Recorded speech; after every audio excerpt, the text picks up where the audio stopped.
Inside every Patriot, there's a Wilkow. The Wilkow Majority.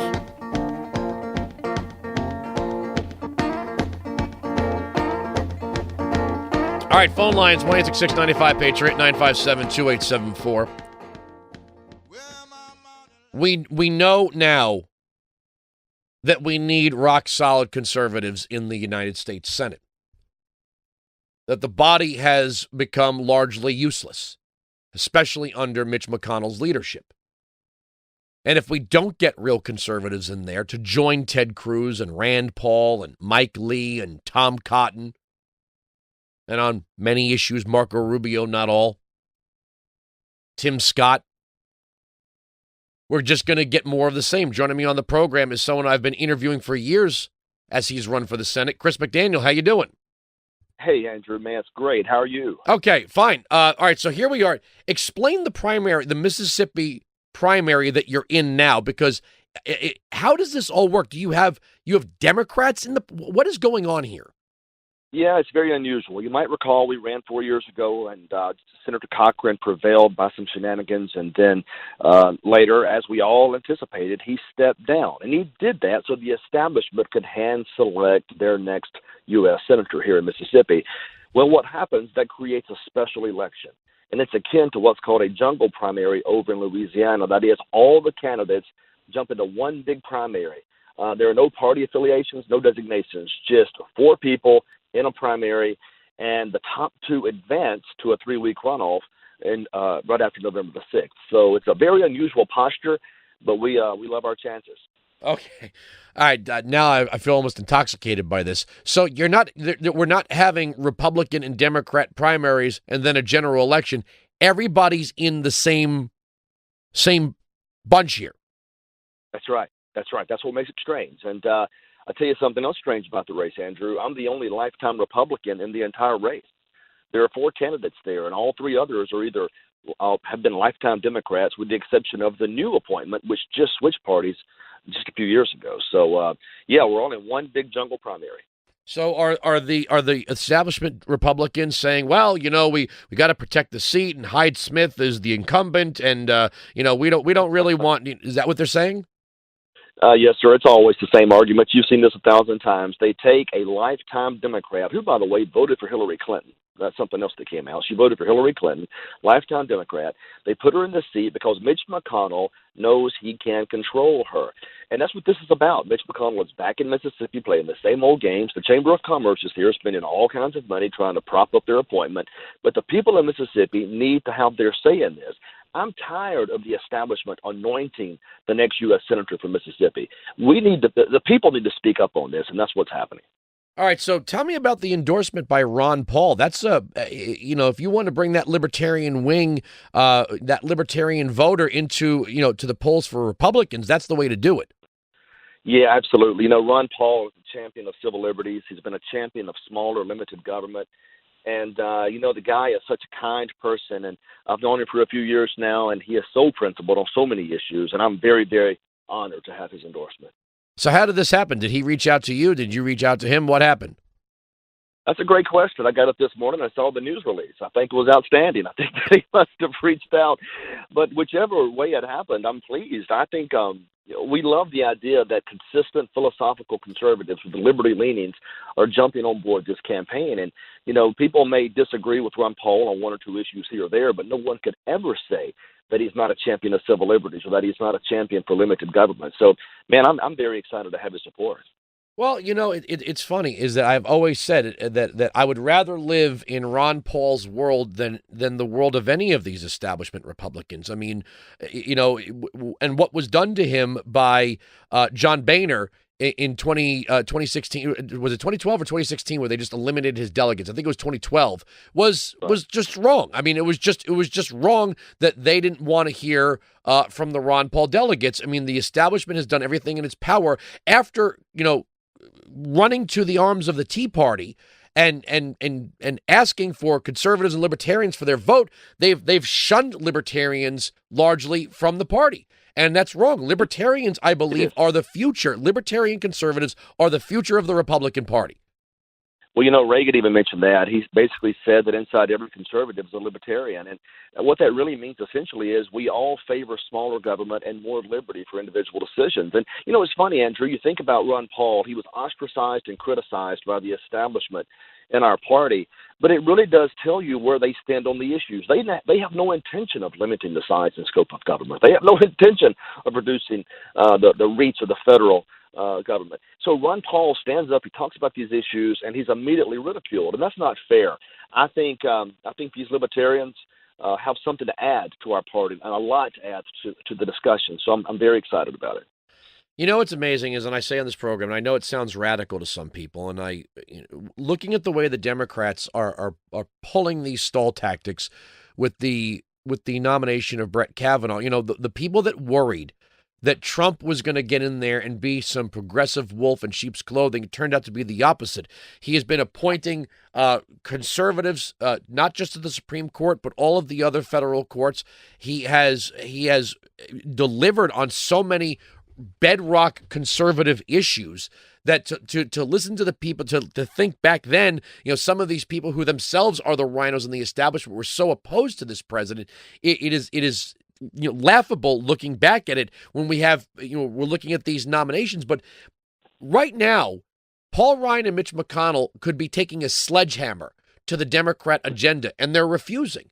And when we as conservatives ask questions about the creation of unconstitutional federal agencies, I understand that it sounds like heresy to talk about closing the Department of Housing and Urban Development or Education and placing those responsibilities where the Constitution places them at the state and local level. People like Ron Paul and yourself don't think that's radical at all. That's what the Constitution says. Right. The Constitution means what it says. We're very serious about that. The departments you mentioned are unconstitutional. They belong pursuant to the 10th Amendment, and also the fact they're not listed in Article 1, Section 8 of the Constitution. Those powers belong to the states respectively. And our party used to have a strong platform on those issues. But you're right, the establishment gains control. They consolidate power around Washington, D.C., and they keep giving us all these promises, but they have no intention of doing the right thing. Man, look, we have control of the entire apparatus. It's time to pass Trump's agenda. No more excuses, no more delays. Build the wall right now, but that's not what we're getting. We're getting excuses, and they're kicking the can down the road. And the reason for that, Andrea, they have no intention of ever doing what they promised us they would. The website is McDaniel2018.com, McDaniel2018.com. Back to the civil libertarian issue, and that's something that libertarians are 1,000 times better on than progressives, because really what progressives want is they mask civil liberties really under the guise of give up your individual rights for the so-called greater good, right? If we say that, society's better when we're all educated, the progressives say, well, then we have to have government running education. The libertarians say, well, hold on a second here. Hold on. Government rarely runs these things well. Back to, and I know it's an ugly chapter in your political history, and I know you don't like talking about it, but to me, still, it stands as one of the most disgusting examples of what Republicans will do to protect an establishment seat. If you had any of the alleged ties, and again, if you don't know the story, we don't have to rehash the whole thing. After Chris beat Thad Cochran in the primary, but failed to secure 50% of the vote, or 50 plus 1% of the vote, the Republicans started running ads claiming that Chris McDaniel had ties to the Klan. Literally the worst thing that you could be accused of as a conservative in Mississippi, and it wasn't the Democrats that did it, it was the Republicans. But for Ron Paul never would have endorsed you. And now we know it was some lawyer had given money to your campaign and he had defended somebody that was in the Klan, and they went, ergo, Chris McDaniel has ties to the Klan. That's absolutely ridiculous. Lawyers defend low-life dirtbags and unpopular people all the time, and it has nothing to do with you at all. That's right. Ron Paul never would have endorsed anyone with a relationship to the Klan. Oh, absolutely not. What it boils down to is we value individuals. We believe every individual has dignity and should be treated as such. The left values collectives, and they want to empower the collectives at the expense of the individual. And what the higher-ups in the party did in 2014 to call me those terrible things, and it was beyond anything I ever imagined. But, Andrew, it goes to show they will say anything. They will do anything to hold on to power. And we have to be smart enough and strong enough and courageous enough to just keep fighting until one day we finally break the establishment. And we're so close in Mississippi. We're so close to getting there. You know, it's funny, just on a theoretical level, you and I have talked about this off air, on air, just what you said. Just what you said about the individual versus the collective. So many Republican voters have been waiting for someone running for the Senate to say those things. Yes, Ted Cruz says them. Yes, Mike Lee says them. Rand says them.